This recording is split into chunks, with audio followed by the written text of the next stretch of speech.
Let's get back to our conversation. Ben Wikler, the Washington director of MoveOn.org, and also Javier Manjarres, the managing editor of the Shark Tank political blog. Ben, even if we take the president's words at face value, that he wants bipartisanship, when you see Charlie Rangel go on national television election night and say that, do we just write that off to Charlie just being a little upset?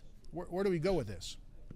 Well, Charlie's Charlie, and frankly, if either party were had to be accountable, every member of the party, for everything said by someone in that party, I don't think we'd get anywhere. It was just a couple of years ago that Tom Hubbard, the Republican state legislator in Arkansas, wrote that slavery was a blessing for blacks, and then when called out on it, refused to repudiate it.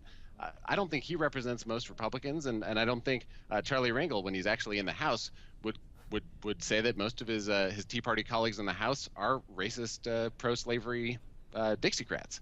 I think the real question is, now that the Republican Party is in control of both houses of Congress, whether the Republican Party is going to move from a strategy of obstruction and opposition to what the president, anything the president wants to do, into a governing mode, where they look for areas of common ground and they, stop making things toxic the moment the president says he might support them.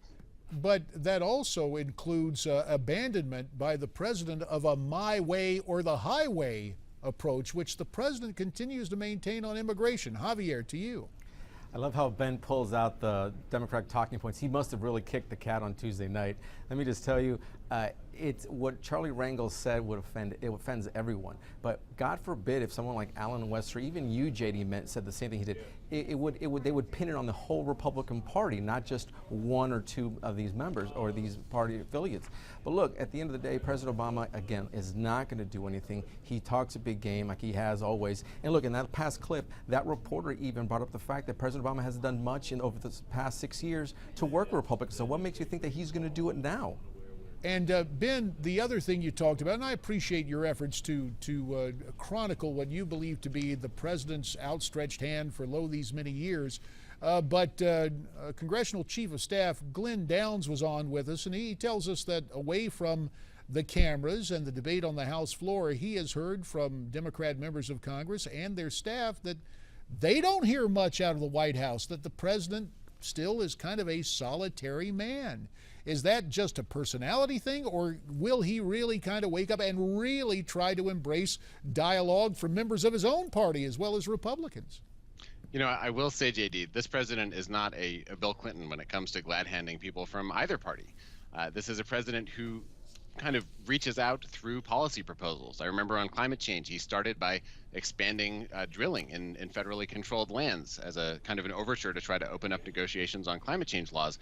What he doesn't do is have a lot of people over to the White House and, pick up a drink every other night. And I do think that might be in order at this point. And he said he's going to have that Kentucky bourbon. Final 15 to you, Javi. Listen, Ben's right. He is no Bill Clinton. While Bill Clinton reaches around, Barack Obama doesn't reach out. All right, fair enough. Gentlemen, we shall leave it there. Kind of a happy hour at mid-morning with Ben Wikler and Javier Manjarres. Thank you both. We're back.